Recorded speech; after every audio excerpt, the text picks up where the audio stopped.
కావ్యతో కళ్యాణ్ ఇలా అంటూ ఉంటాడు. మా అమ్మని నెమ్మదిగా వల్లో వేసుకుంటే నువ్వు ఆఫీస్‌కి వెళ్ళే పని వర్కౌట్ అవుతుంది వదిన అంటే, ఏంటి కావ్య గారు ఇప్పటికే తోటికోడళ్ళ మీద చిచ్చు రేగి ఇద్దరు గొడవలాడుకుంటున్నారు. ఆ గొడవని అవకాశంగా తీసుకొని నేను డిజైనర్‌గా మా ఆయనతో పాటు వర్క్ చేయడానికి వెళ్ళడానికి అవకాశాన్ని కుదుర్చుకోవాలా అని అంటూ ఉంటుంది.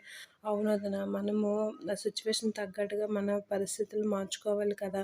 నువ్వెలాగైనా అన్నయ్యతో పాటు ఆఫీస్‌లో ఉంటేనే అన్నయ్య గురించి తెలుస్తుంది. అలాంటప్పుడు ఈ అవకాశమే మంచిది. పెద్దమ్మని ఆఫీస్‌కి వెళ్తానని అడుగు.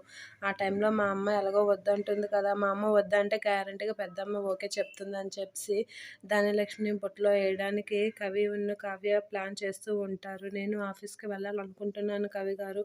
ఎలాగైనా నా హక్కుని నేను నిలబెట్టుకుంటాను అని అంటూ ఉంటుంటే తప్పక వదిన అని చెప్పేసి అంటూ ఉంటారు. ఆ మాటలన్నీ ధాన్యలక్ష్మి వినేటట్లుగా మాట్లాడుతూ ఉంటారు. ధాన్యలక్ష్మి నువ్వెలా ఆఫీస్‌కి వెళ్తావో నేను చూస్తాను.